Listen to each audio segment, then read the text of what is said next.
बहुत समय पहले की बात है। हरे भरे जंगलों और मिट्टी की खुशबू से भरे एक छोटे से गांव में दो दोस्त रहते थे।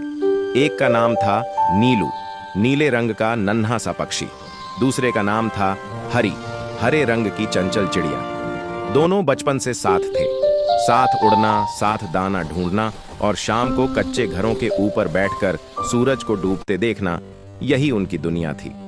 गांव छोटा था, कच्चे घर थे, आसपास खेत और कुछ पेड़, लेकिन पहले जितने पेड़ हुआ करते थे अब उतने नहीं रहे थे। एक दिन सुबह सुबह नीलू ने उड़ते हुए नीचे देखा। मिट्टी सूखी थी। एक बड़ा पेड़ जहां वे रोज बैठते थे काट दिया गया था। नीलू की आंखें भर आईं। नीलू बोला, हरी, हमारा पेड़ कहां गया?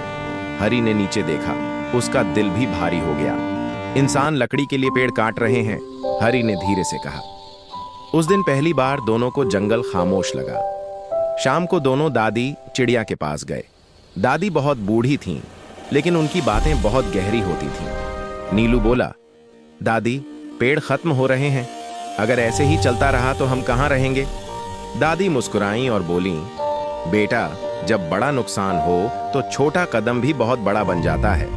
हरी ने पूछा, कैसे दादी? दादी बोल, अगर हर दिल एक पौधा लगाए तो जंगल फिर से हंस सकता है। एक छोटा सा उसी रात नीलू और हरी ने फैसला किया। नीलू बोला, हम भी एक पौधा लगाएंगे। हरी हंसी, हम दो छोटे पक्षी क्या कर पाएंगे? नीलू बोला, बूंद बूंद से ही नदी बनती है। दोनों ने ठान लिया। पौधे की तलाश अगली सुबह दोनों उड़ते उड़ते खेतों के पास पहुंचे। वहां एक किसान मिट्टी खोद रहा था। पास में एक छोटा सा पौधा पड़ा था। हरी ने खुशी से कहा, नीलू, यही पौधा। किसान बोला, ये पौधा बच गया है, अगर इसे कोई लगाए तो अच्छा होगा। नीलू और हरी ने मन ही मन धन्यवाद कहा। मिट्टी से दोस्ती दोनों एक खाली जगह पर उतरे। मिट्टी सूखी थी, लेकिन उम्मीद गीली। नीलू अपनी चोंच से मिट्टी हटाने लगा। हरी अपने पंखों से गड्ढा साफ करने लगी।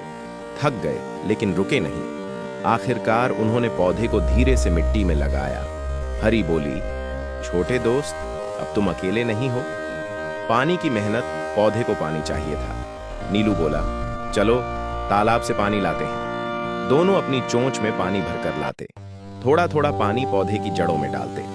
सूरज तेज था, पंख दुख रहे थे, लेकिन दिल खुश था।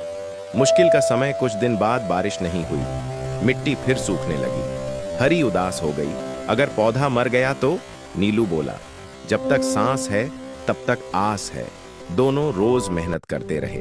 पहली कोंपल एक सुबह हरी ने खुशी से चिल्लाया, नीलू देखो, पौधे पर एक नई कोंपल निकल आई थी। दोनों खुशी से उड़ने लगे। वह छोटी सी कोंपल उनके सपने की पहली जीत थी। गांव का बदलाव धीरे धीरे गांव के बच्चे यह देखने लगे। एक बच्चा बोला, देखो, चिड़ियां पौधा लगा रही हैं। दूसरे दिन एक बच्चा और पौधा लेकर आया, फिर एक और। जल्द ही वहां कई पौधे लग गए। समय का जादू, साल बीत गए। वहीं छोटा पौधा आज एक बड़ा पेड़ बन गया। उसकी छांव में बच्चे खेलते, पंछी घोंसले बनाते और गांव हंसता। नीलू और हरी उस पेड़ की डाल पर बैठे थे।